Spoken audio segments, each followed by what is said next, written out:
News मान तालुक्याचा बुलंद आवाज।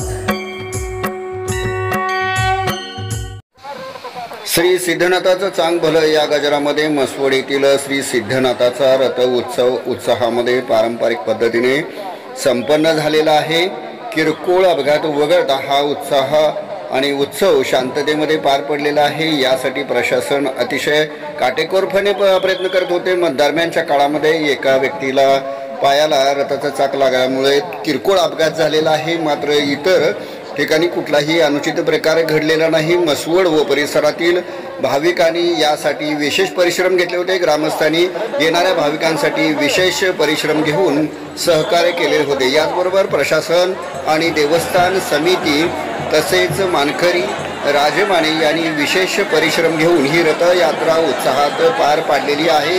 यावेळेला उत्साहामध्ये या परिसरातील भाविक मोठ्या संख्येने उपस्थित होते। यावेळेला सुमारे 3 लाख भाविकांनी दर्शन घेतले असा अंदाज व्यक्त करण्यात येत आहे। मसवड येथील श्री सिद्धनाथ यात्रा 2 डिसेंबर रोजी आज पार पडलेली आहे। यावेळेला रथ मसवड येथील रिंगावन पेठ येथून प्रस्थान करून पुन्हा येथे आलेला आहे आणि मसवड शहरातील नगर प्रदक्षिणा ही रथाने पूर्ण केलेली आहे। मसवडचे मानकरी तेजसिंह राजमाने, दीपसिंह राजमाने, गोविंदराजे राजमाने, सयाजी राजमाने यांचेसह अनेक राजमाने परिवारातील मानकरी व माळी समाज, सुतार समाज, लोहार समाज या सर्व मानकऱ्यांनी हा रथ उत्सव शांततेमध्ये पार पाडण्यासाठी महत्त्वाची भूमिका बजावलेली होती।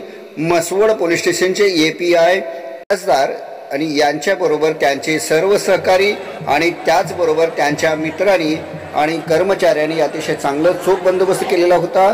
मसवड येथील सिद्धनाथ करिअर अकॅडमीचे कार्यकर्ते आणि स्वयंसेवक मोठ्या संख्येने उपस्थित होते। गुरव समाजातील कार्यकर्ते आणि स्वयंसेवकांनी यावेळेला विशेष परिश्रम घेतलेले होते।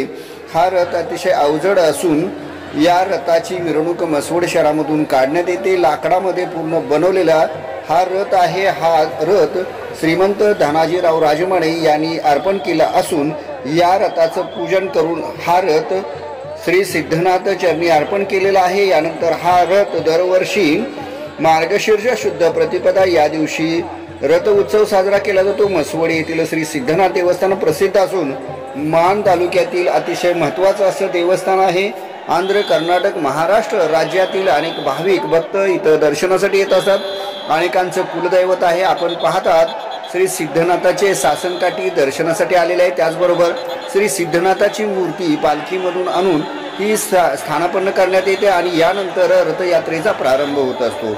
यावेळेला हजारो भाविक दर्शनासाठी उपस्थित असतात। भाविकांना अनेक ठिकाणी अडचणी निर्माण होत असल्या तरी रथ उत्सव पार पाडण्यासाठी अनेक भक्त आणि भाविक परिश्रम घेत असतात। यानंतर रथावर मूर्ती स्थानापन्न करून ह्या रथयात्रेचा प्रारंभ केला जातो। ही रथयात्रा नगर प्रदक्षिणा पूर्ण करून पुन्हा ज्या ठिकाणी रथ मार्ग आहे त्या ठिकाणावरून येऊन पुन्हा रथगृहामध्ये स्थानापन्न होते। यावेळेला नाथाची पालखी आणि गजर करून श्री सिद्धनाथाची आरती केली जाते आणि पुन्हा या उत्सव मूर्ती श्री सिद्धनाथ मंदिरामध्ये स्थानापन्न केल्या जातात। महान परंपरा असणारा हा सुमारे 200 वर्षापासून सुरू असलेला रथ उत्सव अतिशय शांततेमध्ये संपन्न झालेला आहे। यावेळेला प्रशासन, तहसीलदार व प्रांताधिकारी व यांचेसह अनेक पोलीस कर्मचारी उपस्थित होते। या सर्वांनी यासाठी विशेष परिश्रम घेतलेले आहेत आणि यामुळेच ही रथयात्रा अतिशय शांततेमध्ये संपन्न झालेली आहे। किरकोळ प्रकार वगळता सर्व यात्रा शांततेत। मसवडवरून धनंजय पानसांडे, विजय टाकणे, प्रतिनिधी मसवड। आपण पाहतात मानदेशी न्यूज।